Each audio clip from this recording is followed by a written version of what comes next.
our last rough cut for the semester, so thanks for your participation. The rough cut series will start again next semester, January 21st, the second Wednesday of the semester on Wednesday. And the other thing is this is the first Friday of the month coming up, so those of you that want to celebrate the end of the semester with IOE folks over at Bridger Brewery Friday, come on over. Starts at 5. Love to just hang out with you and get caught up.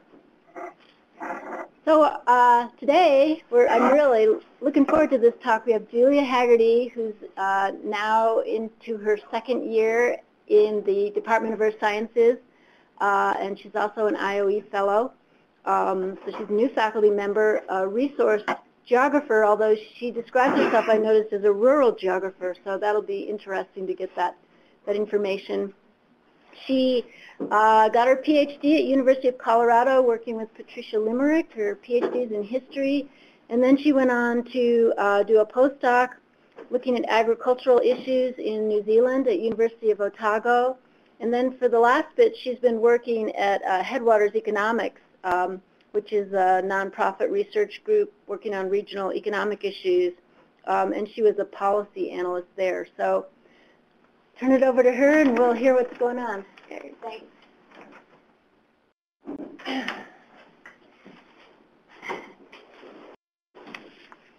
Hi everyone, it's great to see so many. Oh, this is so fun. We have some great guests. Maybe this is your first IOE rough cut. Some future collaborators of mine from Health and Human Development, lots of geographers here, but also some people that I don't know. So thank you guys so much for making time. I know this is a crazy time in the semester. Hey Chris, good to see you. So what I want to do today really is to introduce myself and my approach, and to talk about really some new research that I'm doing that picks up on old research that has been sort of sitting in the period of time since I was last in Montana doing research during my PhD. But the real goal here is just to think about this as a rough cut, what I actually really envision to be a rough cut, which is a discussion about how we put ideas together and think about ways that within the IOE we can possibly collaborate on things. To the extent possible, even those people out there in cyber world, as I go, I would be thrilled. So if we can keep it as well as possible, that's what I would like to see in a rough cut. I will say that in the research that I'll be presenting, or the research overview that I'll be giving, I've relied a lot on Alex Leone, who's a second-year master's student in the geography department, and I want to acknowledge him and also encourage you to look at some of the work that Alex is doing around management in the Jefferson River Basin as really important, cool work that has a lot of the shared interests that we have in the Institute on Ecosystems. So Kathy told you a little bit about my background. I'll tell you the quick story. I thought I was going to be a wildlife biologist. Left college, spent 6 months in western New Mexico tracking spotted owls on a research project that was conducted by Pete Stacy, who's a population ecologist, and learned that I really liked hiking around and catching owls. It's pretty fun work. Then I learned that actually what you do is go back to lab and basically do math for the rest of the year, and I wasn't sure if that was going to draw on my strengths. And at the same time, I was pretty surprised and taken aback and interested in the political dynamics that I encountered working in western New Mexico. This was in the mid-1990s. The sort of wise use movement in this area was very active. So for our research, we were encouraged not to tell anyone what we did, that we were out there looking for songbirds, even though we had gerbils and big owl traps on our backs. And that encouraged me to think about pursuing research at the social dimension, or in the social perspective around environmental issues. And that eventually brought me up here to Yellowstone for my PhD dissertation about land ownership change and changing wildlife management dynamics in the upper Yellowstone Basin. And after that, as I went on to New Zealand, where I was fortunate to work for 2.5 years looking at the relationship between impacts of agriculture and a freshwater system, a variety of user groups that we're responding to and interacting with one of the main impacts, which is, so this is an image of a popular pastime in New Zealand, which is fishing for whitebait, which are tiny smelt in the river, that is done by recreational fishermen whom are retired people, and this really solidified some of my interest in sportsmen as an important place where sort of social economic change, wildlife politics, and ecological dynamics come together in interesting ways.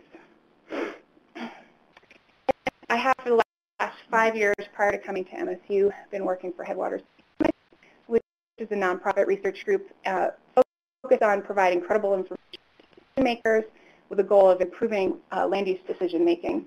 I spent a lot of time thinking about how research could help people better understand the economy. It meant a lot of time out working with people like this, local governments, and it also meant really a new toolkit, which is around sort of the regional studies approach to understanding economic growth and change in the West. So that leaves me coming to MSU with a really diverse set of interests and toolkits, and a lot of my work has actually been focused on energy development over the last 5 years. So, and that continues.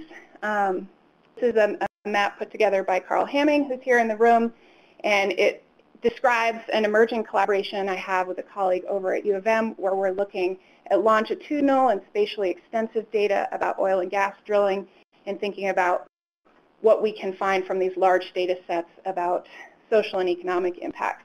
And here we've come up with an index of social and economic vulnerability for all of these counties in the Great Plains, and we're overlaying that with drilling intensity data and beginning to ask some questions about that.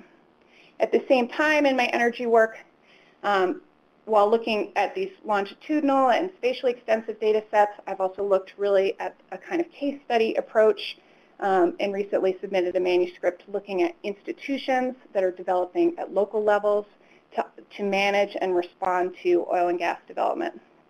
So I bring this kind of diverse background and a broad kind of toolkit to thinking about issues. And I was really excited to come to MSU because of the IOE and because of what I'm hearing about an interest in particularly a social ecological systems approach. And I would say that across most of the work that I've done, this emerges as a really useful and compelling framework, and that's because it's hard for me to give up any one piece of a kind of larger set of questions around environmental and ecosystem dynamics. So I want to work within this conceptual framework and think about ways as a community here that we can really kind of push some boundaries. So what I'm talking about when I talk about social ecological systems is really the work that comes out of a broad set of scholars, but is perhaps best known is Eleanor Ostrom, who published this short piece in Science describing kind of 20 years of research and provides a kind of conceptual framework for thinking about the various parts of a given resource management scenario and the idea that they are inherently interrelated, interacting, and operating within some broader kinds of contexts. And what's important about the Ostrom approach is the observation that resource management dilemmas need not necessarily be a tragedy of the commons kind of scenario, and that there are actually circumstances under which users of a resource can self-organize in order to achieve sustainable resource use. There are also circumstances in which users might not self-organize to achieve sustainable resource use, in which governance solutions at a variety of scales might be appropriate. And Ostrom encourages us to think about the many features of these different elements of a social ecological system as influencing the ability for a system to self-organize. So to use her words, she talks about in this article, the idea that the prediction of resource collapse, so the kind of inevitability of the tragedy of the commons, is supported in very large, highly valuable open access systems when resource harvesters are diverse, do not communicate, and fail to develop rules and norms for managing the resource. The dire predictions, however, are not supported under conditions that enable harvesters and local leaders to self-organize effective rules to manage a resource. So when I teach this in class, I ask my students to think, how is a lobster fishery not like a tuna fishery? What are the ways in which an onshore fishery with not very mobile resource units and a lot of social norms within the community can effectively organize and come up with rules that avoid a resource collapse without the necessity of a one-size-fits-all kind of central government solution. That's very different than the open seas commercial kind of tuna fishery, for example, that works well as a sort of extreme examples of what we're getting at. So when we think about what's happening in the contemporary Montana landscape, and in particular our ability to continue to secure and provide access to the many natural amenities that are understood to be an important feature of our economy and of our cultural landscape, I think it's helpful to think about this framework and some of those key features that may lend systems to being effectively self-organized, may lend them to needing governance solution, and what are the kind of scales at which that operates. And if we go back to the Ostrom kind of universe and this idea that there are social and economic and political settings in which resource management issues play out, I want to just describe the setting that we're operating in with regard to Montana's economy for a minute. And I'm borrowing here some slides from my former boss, Ray Rasker, who many of you probably know, and these do a much better job than I could at kind of explaining growth in the Montana economy in a short period of time. So we know that Montana's economy is growing very steadily across a variety of metrics. This light doesn't show up on there. Personal income, employment, per capita income, and population. This is looking from an indexed performance of these variables from 1970 to the present. And the argument that has come from a variety of researchers, including Ray, is this idea that a lot of this growth is driven by high-quality jobs, a rapid growth of investment and retirement income, and that that's following amenities in the state. Montana is, in fact, outperforming the broader U.S. economy for the period 2000 to 2010 across a number of these metrics. And Ray and colleagues like Larry Swanson make this argument that people create economic opportunities and are drawn to beautiful natural settings and highly livable communities. That makes our quality environment one of the state's main assets, and protecting these amenities is essential for sustained economic growth. So there's been a lot of research that documents the growing amenity economy, and a lot of research done by people like Andy and others thinking about some of the downsides of that growth, and the idea that amenities are important in driving population growth, in driving economic growth, but that population and economic growth comes with some consequences. So just as a simple illustration of that, I'll use Patty Goody's maps that were done for the Atlas of the Yellowstone. Patty was an Andy Hansen student, someone he should have a lot of pride in because she's one of the most influential researchers, I think, in the West. And here we just see housing development in the Yellowstone corridor on a decadal basis, along with projected forecast. So it makes a pretty striking visual example of the fact that growth and change brings with it a whole set of land use and resource management kinds of considerations. In particular, what I want to talk about here are some real questions about whether or not we can evolve the institutions that we seek within this larger economic, social, political context of amenity growth, and the institutions in particular that can help deliver the public goods that are part of the drivers of amenity growth in the West, and also are shared by a number of kind of diverse resource users. So this is actually a photograph of a recent river trip, and what's interesting about this photograph is that it's taken way out beyond any place my family has ever camped or floated on the Yellowstone. Those of you who are Yellowstone River recreational users might not be surprised to hear that we're going further and further afield to find opportunities for solitude, to find opportunities for camping. Of course, within the broader question of stream access, here we are camping below the high water mark in the Yellowstone River corridor, but this is way down by Columbus. And it speaks to pressure that is developing around recreational access broadly in Montana. So what I'll be talking about mostly are the politics of stream access. And when I talk about this idea of whether or not we can develop the institutions that are going to support continued equitable access to public resources that are heavily dependent on private goods, I'm talking about some of these kinds of cultural narratives and ideas that run within our state. So we've been looking a lot at the testimony, variety, at various points in the development of the stream access law in Montana. And here's a great letter that came on an old typewriter in 1985 from a teacher from Great Falls saying that we need to maintain Montana's image as a state where recreation is given a high priority, where the old out where the West begins feeling still runs strong, and where problems arising from population pressures can be solved by compromise and agreement. So we have on our Ostrom Publishing and Science asking us to think about the variety of ways in which certain resource governance situations lend themselves to sort of self-organizing, and we have from the popular kind of public a desire to achieve that. So I'll just backtrack for 1 minute to talk about some of my previous research in the region and why I believe understanding in particular what's happening on private land and especially on large units of private land matters so much, and to sort of further reiterate why I think a social-ecological systems approach to this particular set of questions might be useful.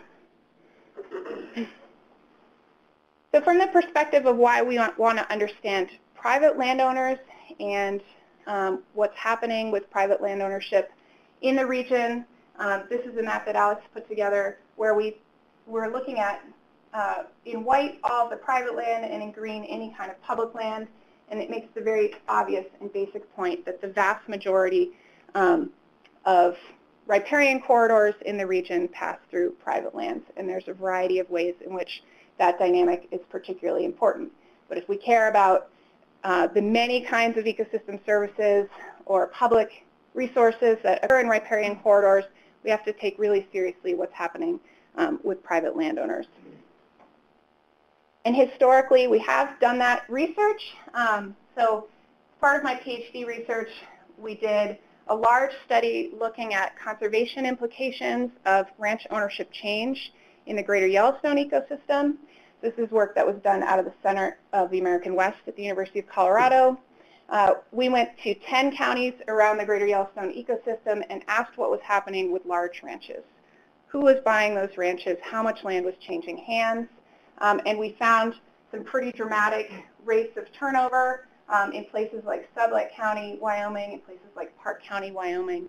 And in addition to tracking the rates of change in places that were having some 60% of large agricultural holdings changing hands over a 10-year period in the 1990s, and being able to type who was buying and acquiring those lands. We also did a huge number of interviews with ranch managers for what we call amenity buyers, as well as traditional ranchers, to try to understand some of the land management outcomes of that transition. Julie, do you think those numbers still hold, or do you think they've shifted more towards amenity buyers since you did that? Well, this is really difficult research to recreate because property ownership or sales records in Montana are private. So that's one of the things I thought about doing when I got here, was just to buy all that data again. It's really expensive, but if we look at Clark Wheeler, who tracks this in Montana, if anything, amenity ownership of large ranches, or amenity acquisition, if you will, accelerated after 2000. So this is only up to 2001. We have that small blip in the stock market, but then after that, even more wealth being created, looking for a place to go and looking for these highly valuable intact ranches in Montana. What's a large ranch? 400 acres. 400 private acres, so it's actually a pretty small threshold. But what we were really interested in for this particular study was thinking about those large tracts of land and not the smaller kind of dynamics. And of course leaves out a whole set of issues around the transition of lands into development and exurbanization, but that's not really kind of what this research was about. One of the other, so a couple of questions we might ask about, well, you know, do we care that the nation's elite is acquiring a lot of this land? So what? So this is what really comes out of my PhD research, and this is looking at the implications of long-term trends in land ownership for elk management in the Greater Yellowstone, and in particular looking up here at the elk that move out of Yellowstone National Park into the Paradise Valley in Tom Minor Basin, and thinking about the interface between elk winter range, so we have here the percentage of these areas that have elk winter range in them, and what's happening with sort of private land in these areas. So a lot of work focused on tracking the actual sales and owners of different ranch parcels in Tom Minor Basin in the Paradise Valley over time. So this legend is hard to read, but we're looking here at the sale during different periods of time of big tracts of land to absentee owners. And what turns out to be important about this transition, in part, especially from a social-ecological systems perspective, is the idea that elk really respond to a lot of the changes in ownership and the subsequent changes in land management that ensue. In particular, a documented increase in land that is either subdivided or is effectively a private land refuge because people choose not to allow hunting. And for this period of time, from the late 50s through 2000, a real acceleration in the number of elk that are wintering out here on winter range, theoretically supported in part by a changing tolerance of landowners to that area. Dynamics have shifted considerably in this region, thanks in part to wolf introduction since I was there. But what this does is kind of close the loop, right? It says we can look at land ownership change, we can look at changes in management, and we can begin to feed that back into kind of ecosystem dynamics and think about the connections between those things. So going back to our work looking at ranch ownership change across the Greater Yellowstone ecosystem, one of the things that we became interested in is whether or not new owners were managing water resources in different ways, and that sort of came out of our interviews. So we went back and did some more detailed analysis in 3 southwestern Montana counties where we conducted surveys of old and new owners and asked about whether or not there were any kind of clear differences in the management approaches with regard in particular to water resources. So here we have a whole list of management practices that we asked about, and really the data are pretty equivocal with regard to differences, except for that, interestingly, a lot of the efficiency-oriented practices with regard to managing irrigation infrastructure were far more likely to be pursued by traditional ranch managers, whereas some of the sort of conservation-oriented practices seem to be pursued by new owners. I don't have here on this slide another interesting theme that comes out of this research, which made us, in the article in which we documented this research, we really had to argue about an equivocal set of outcomes with regard to water resource management and new ownership.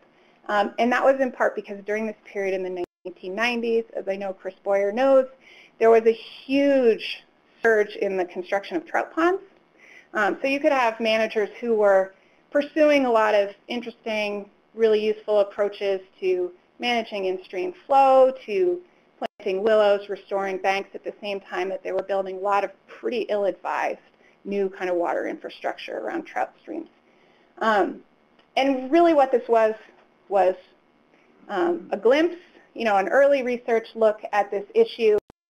And for a variety of reasons, the research team kind of has gone off, and we haven't taken this kind of approach again. So this was a sort of early glimpse at what might be happening.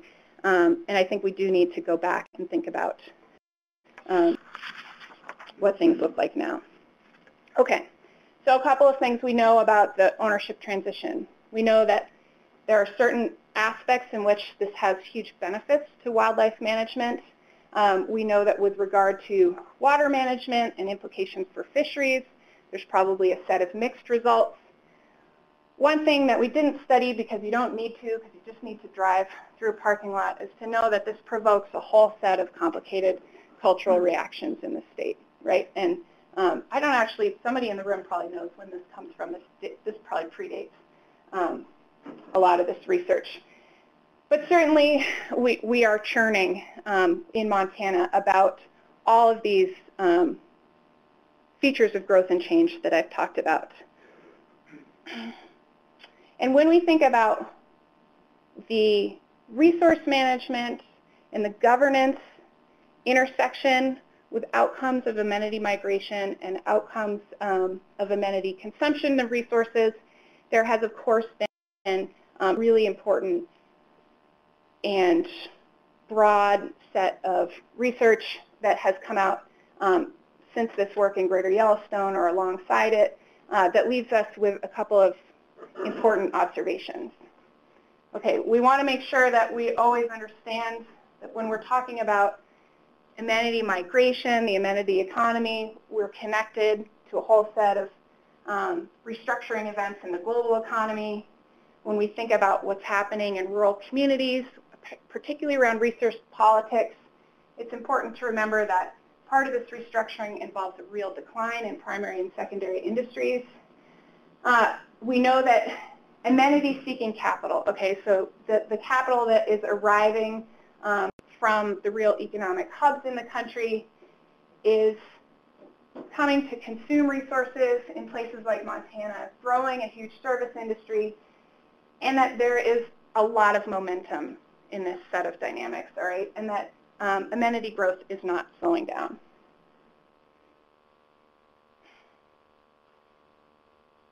That amenity consumption obviously results in a whole set of land use changes, and some of the really important work that has come out in the sort of political ecology space, in rural sociology space, is looking at the kinds of land use conflicts and disruptive politics that emerge out of amenity migration.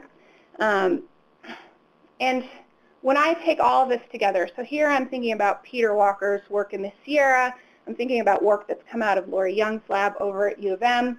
I'm thinking about Bill Travis's book about new geographies of the American West. I think we arrive at an observation that some of this amenity growth and the resulting land use change can be incredibly disruptive politically, to the point that it can really stall or stalemate effective management solutions. So we'll know if you just pause for a minute, and those of you who are in Gallatin County during the days of the great 2020 planning effort, you know that there's a huge amount of planning that results in really very limited governance interventions in managing growth in our community. And what I see in the literature is that this is coming out again and again and again. And I would suggest that there's a relationship between the extent of amenity consumption, the rate of change, and the divisiveness of politics in particular places. When you think back to the sort of Ostrom notion of where can we self-organize to come up with sustainable solutions, in a place where social norms are changing quickly, where the number of users are changing quickly, it's not surprising that we end up in a place where we're not innovating solutions or governance solutions particularly effectively. And so what often ends up happening is that we have crises that are driven by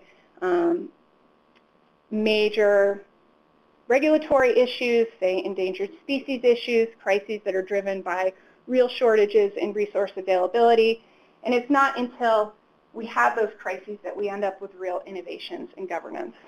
So that's a pretty pessimistic observation, but that's what I read across the amenity migration literature in terms of sort of the governance solution to a lot of these growing pains in the West.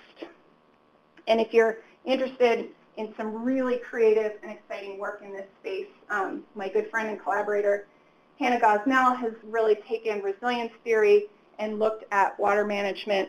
She's looking in the Klamath Basin and thinking about the ways in which water governance structures are reconfiguring themselves, but it's often not until you have real kind of crisis events, something like the scale of issues that are playing out in the Klamath.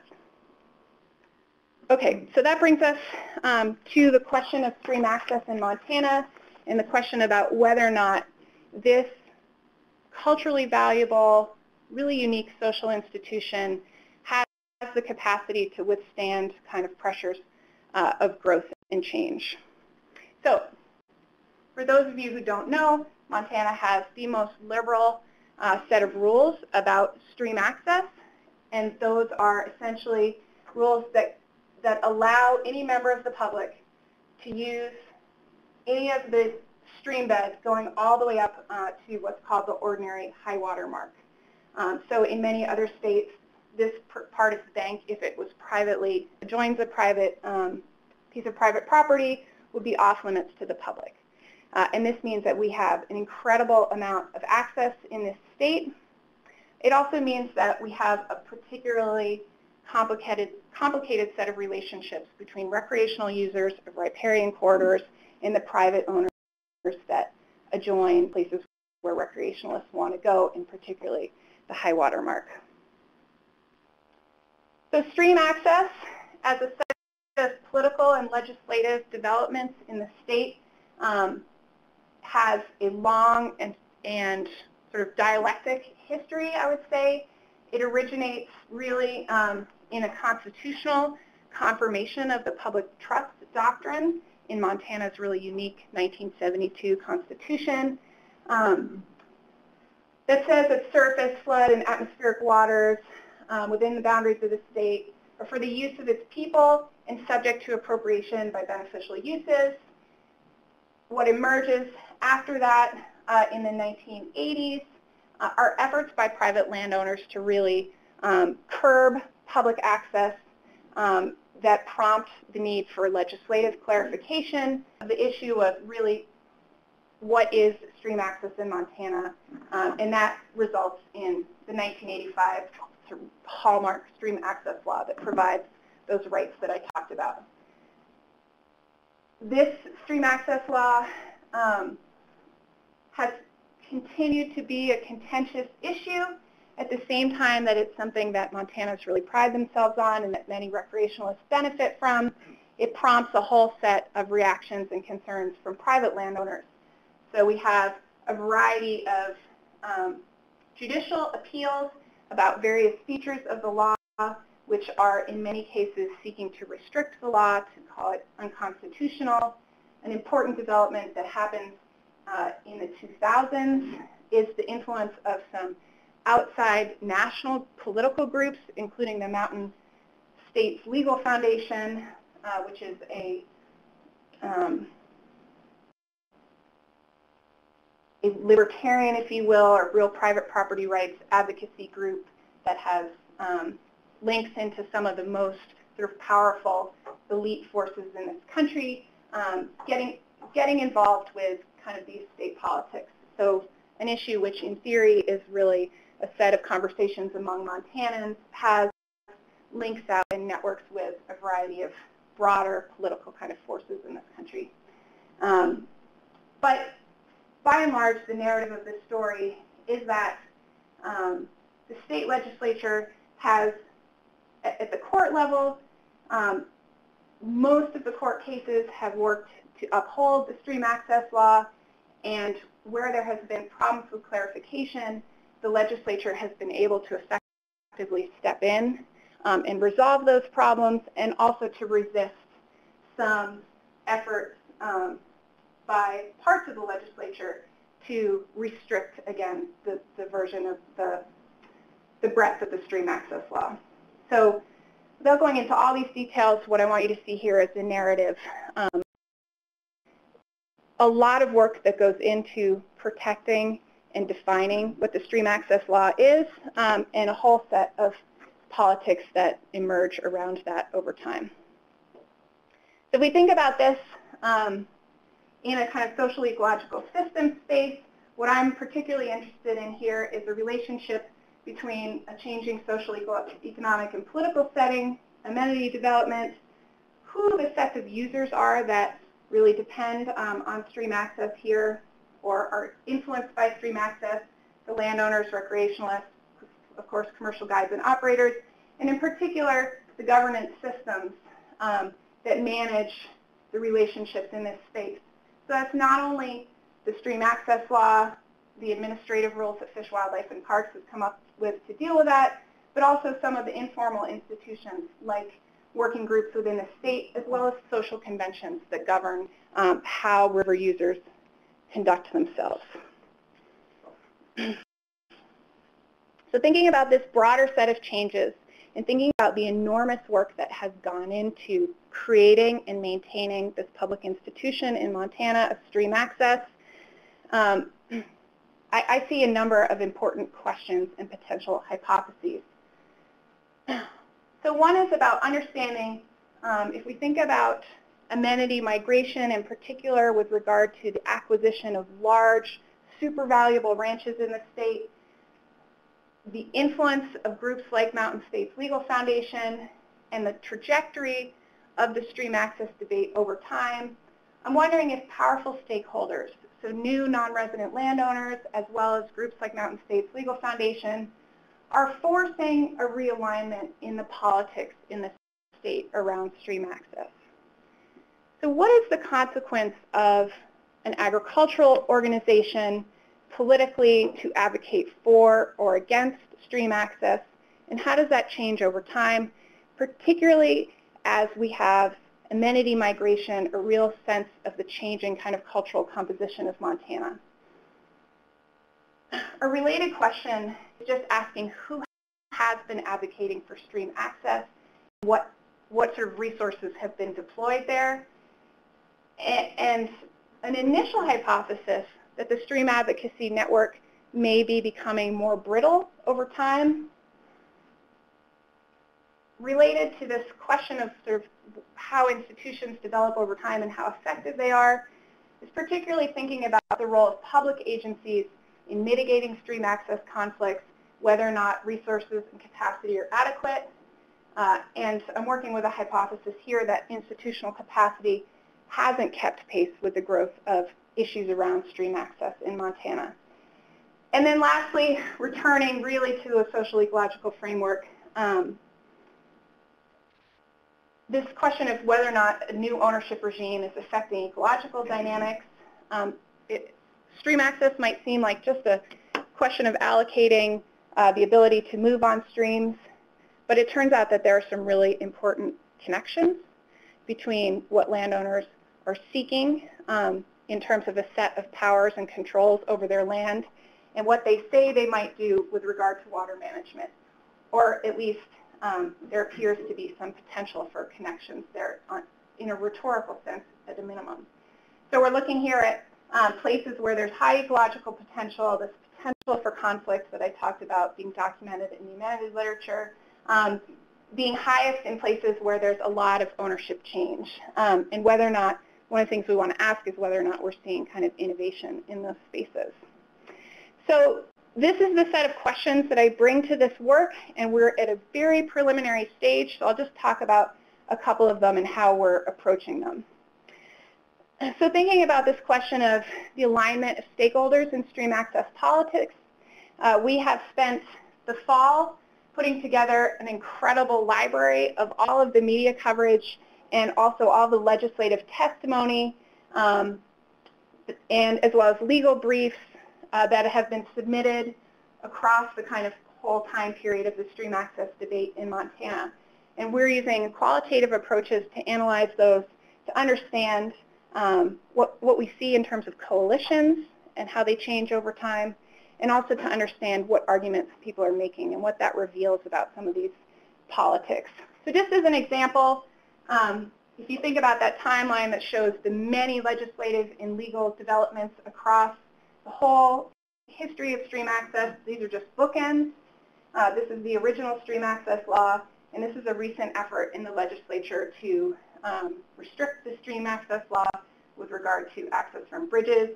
And what we're tallying here are the different types of folks who are advocating for or against basically either expanding or restricting stream access, and what we can find in the testimonies about what coalitions look like. So some interesting early observations here.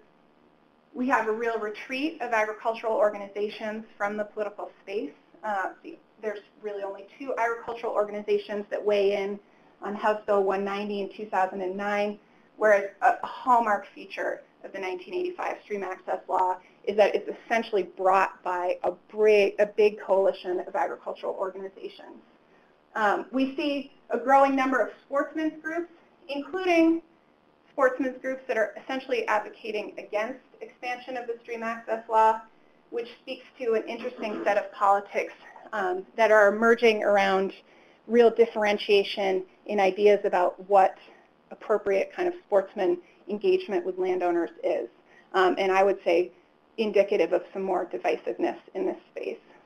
So this is one approach that we can use to looking at this data. The other is just some real qualitative analysis that looks at what narratives people bring to bear on these conversations. And this is the work that is really fun because it means reading through or listening to testimonies that individuals bring to these important conversations. And this is a letter, many of the letters that you get from individual citizens are incredibly eloquent. And here is a summer resident, okay, so an Amenity migrant who comes in the summers to fish in Livingston, who is advocating against the Stream Access Law in 1985. And that's because he is attached to a kind of cultural narrative about organic relationships between individual landowners and individual sportsmen. So he says here, what we fear most has already begun to happen, the erosion of a historic host-guest relationship between landowners and sportsmen. The end result of this, I fear, will not only be diminished angling pleasure, but refusal of access across private property.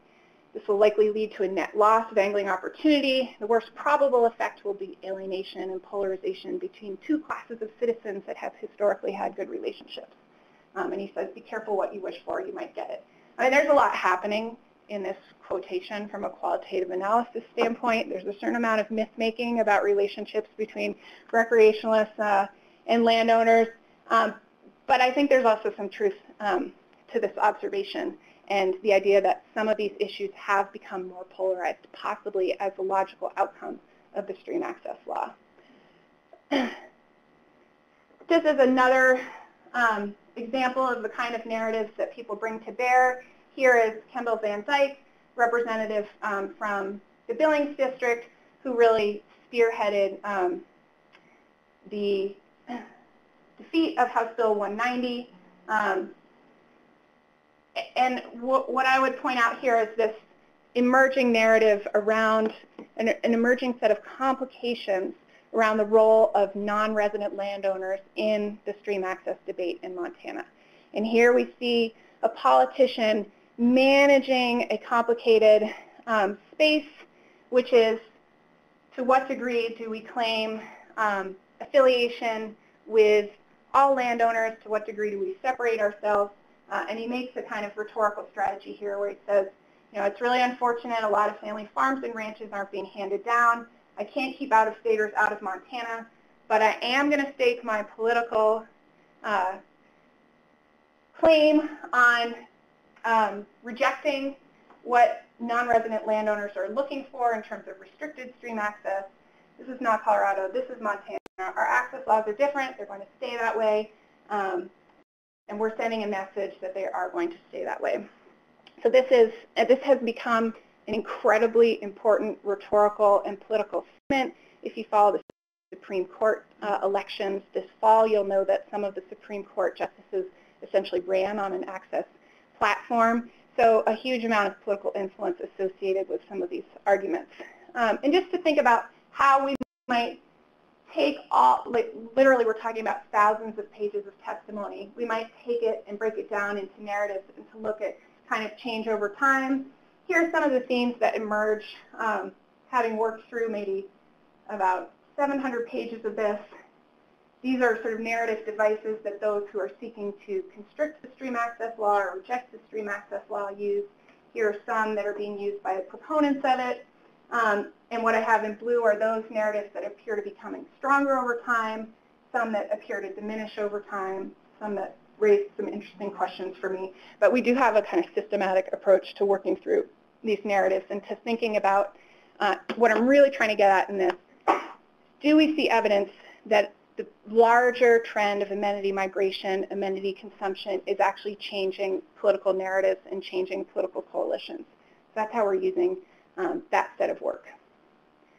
So secondly, I'm really interested in understanding who has been advocating for stream access, whether or not this is a resilient or kind of brittle network. And that's partly something that Alex brought to my attention. When we look at the Public Land and Water Access Association, so these are folks that are the real watchdogs in this state for public access. We see that many of them are retired people. They're members of sportsmen's groups that are not the growing sportsmen's groups in the state, a lot of them from Butte. And it's an interesting set of questions about whether or not the amenity owners who are coming in, or amenity migrants who are coming in, taking part in recreation, are actually really effectively linked up with these broader stream access politics. My hypothesis is that they're not particularly, although really some interesting things are coming out. And we're just getting set up to sort of initiate oral histories with those individuals, many of whom are in their 80s, who have been participating in this overall. And I would love to work with a film program if we can to get these folks filmed. And we have some early conversations with the library about possibly doing that through the archives of the library. Another important question that actually comes out of some of this preliminary work that we're doing has to do with whether or not the stream access conflicts that continue to churn through and sort of prompt a whole set of legislative and political negotiations are actually being effectively managed. So we have a set of laws, but do we have a set of social conventions? Do we have enforcement of the rules? Eleanor Ostrom reminds us that the sustainability of rules devised to manage an SES depend on monitoring and enforcement. And as I mentioned before, this hypothesis that institutional capacity might not be keeping pace with the growth of conflicts around stream access. And I think this is a really important place for us to look and to reveal some sort of hidden aspects of this issue that we might not otherwise look for. And this really comes out of some very preliminary interviews with folks at Fish, Wildlife, and Parks. And my plan to approach this is to really look at budget allocation in Fish, Wildlife, and Parks, and also to use interviews to understand what the constraints and opportunities have been for the agency to really address particularly landowner-angler conflicts. And just as a very preliminary look at that, I would say there's evidence that this is an issue for the agencies. Angling is increasing. Fish, Wildlife, and Parks recently did some landowner surveys on the Madison, asking about landowner issues. And we've had a retired Fish, Wildlife, and Park official suggest to us that over time, landowners in theory have become more accepting of public access, but they expect a lot more from the agency in terms of enforcing particular aspects of it, far beyond what Fish, Wildlife, and Parks can offer.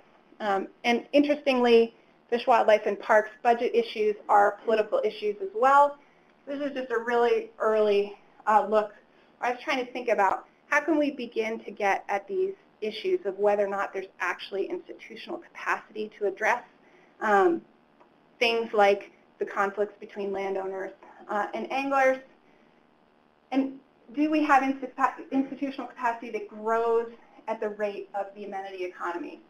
So here as a proxy, I'm just using the growth in dividends, interest, and rent as a form of income in Montana. That's something that we often associate with the amenity economy, something that's growing quite rapidly, and then looking at the overall Fish, Wildlife, and Parks budget.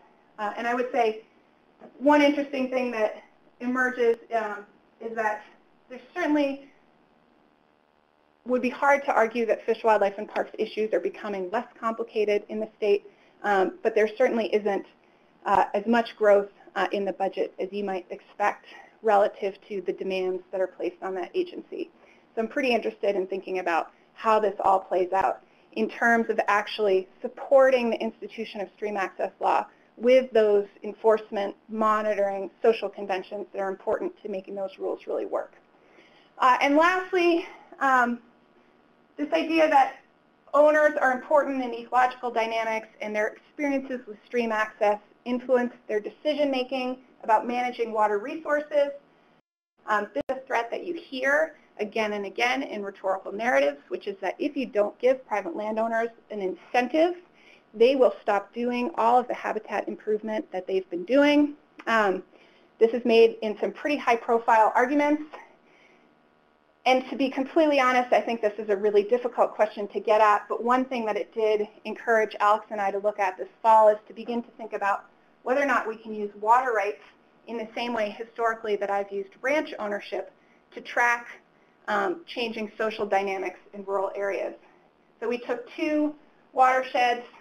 We took the vast Department of Natural Resources and Conservation water rights data set, and we did a lot of work to think about how water rights claims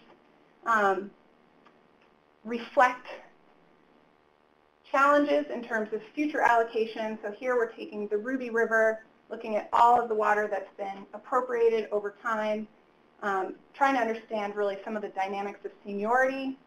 And then what we did was take the top 25% of claims, assuming that these are the most important in terms of seniority and also by volume, and asked who owns those.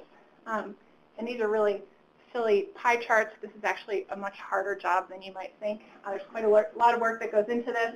And here is Alex's study area in the Jefferson and the Upper Ruby. And already you can see some pretty interesting different social dynamics just by using the water rights data set. And this is something that we would really love to expand on, and potentially something that could be an influential and useful metric or tool when we start thinking about comparing particularly Headwaters watersheds across the state in terms of sort of some metrics of social compositions. So that kind of wraps up where we are. You guys didn't speak up as much as I wanted you to, but probably many more questions raised than answered here. So conversation now or in the future, I really look forward to it. Thanks for coming.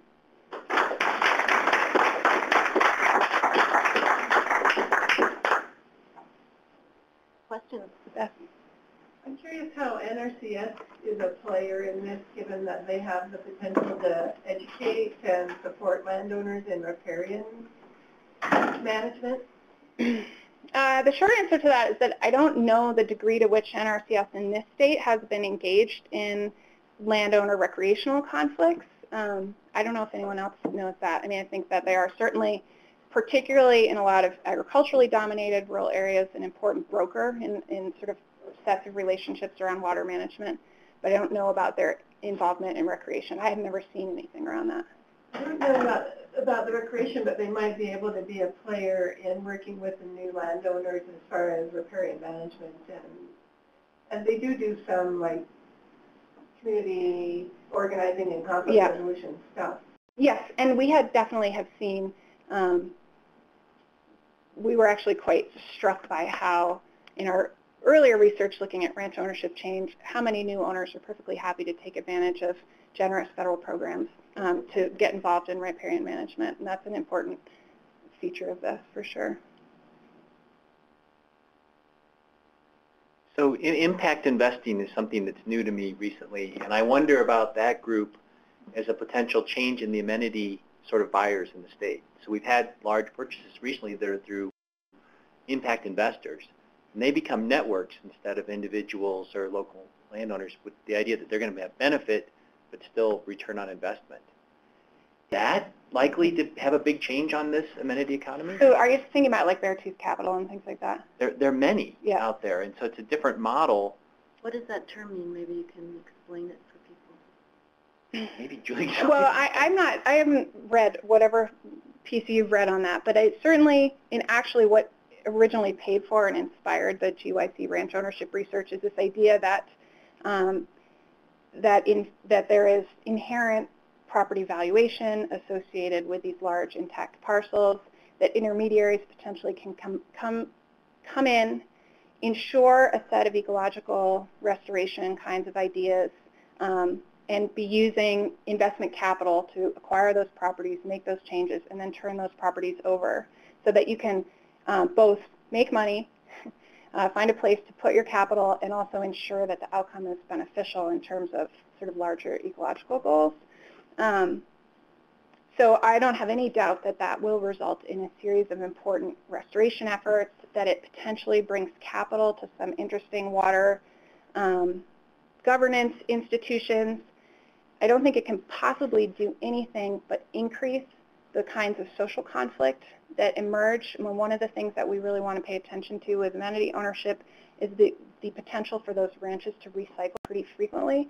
That was one of the pieces of our 1990 to 2000 research that we'd really like to pick up on again, is to understand how much more quickly ranches are changing hands.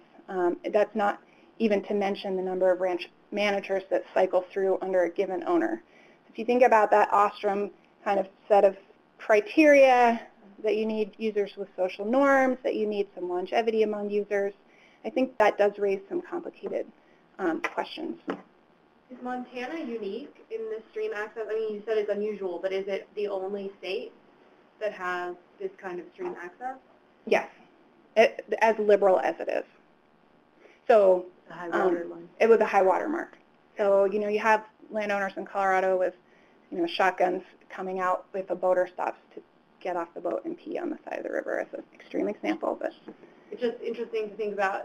In Switzerland, you know, you can walk across I think almost all property, and I just wonder if there's any kind of interesting comparisons that you can do with other places that have these kind of liberal stream, not only stream, but liberal access. I think it would be kind of interesting, because I just wonder what the end point of all of this is. It that it's better for society to have access to land and water, or is it actually also better for ecological systems, or does it not matter? Like, I don't know. I think in the end it's certainly nice to have access, but I'm wondering if it's a social goal or. well, I mean, here's what I would say. A couple of things. One is that in places where there are these traditions of public access over private land, and let's say that in Europe with regard to most fishing resources, there's not a huge amount of public access, but those depend on a huge number of social institutions that are supported over time.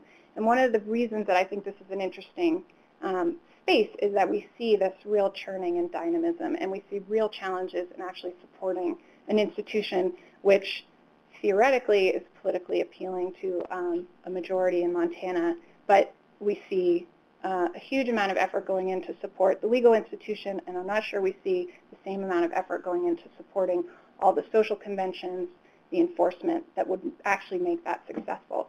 And with regard to whether or not this in particular is going to have ecological outcomes, I think that that's a little bit more complicated and actually kind of depends in part on this relationship to landowners. My guess is that a lot of that is smoke and mirrors. I mean, I can't understand a scenario in which a landowner who buys a property for its high-value fishing actually works to undermine the quality of that fishing resource, except for maybe occasionally as a political kind of strategy. But I think that those politics do actually filter into some community dynamics in important ways. Stephanie. I wonder how the population of users was changing. I mean, you alluded to changing guide companies and dynamics there that you know, in general, for people floating down the river, our orientations towards use. Is our orientations in general towards use, like the range of use, or just? So what you do, how you behave, yeah, and how that plays into. Yeah, I mean, I think that it's an incredibly important question. I think Fish, Wildlife, and Parks has very limited resources to go out and survey and ask those questions. I mean, it's all they can do to keep up with the angler pressure surveys and things like that, and to do a few kind of one-off things, but those larger questions. And we've got a great colleague over at U of M, Kirby, I'm forgetting Kirby's last name, who does a lot of these recreational use surveys, and I think that there is some interest in looking at that. Are amenity owners defined by, how do you identify what an amenity owner is? by a survey or by what is it inferred from the way they use the land? So in our ranch lands research, amenity owners fit a set of criteria that we, and the way that we understood that was to use extensive interviewing to get at that. So we have a whole sort of typology, but based on interviews. But there are also, I think, one of the things we've experimented with is whether or not we can use some proxy variables. So like at a larger scale, if we wanted to do a parcel assessment of large properties across the state, can we use non-local mailing addresses? How well would that get at some of these issues? Certainly, I would say that, you know, political ecologists, some of the recent review that Paul Robbins and Susan Gilbert's worked on together is to say that just because you're a non-resident owner or you're an amenity owner doesn't mean you have the same set of your homogenous group with the same set of values, and that understanding that diversity is pretty important. We have got to get back to work or class. Yeah, Thanks so much. So that's great. Thanks a lot.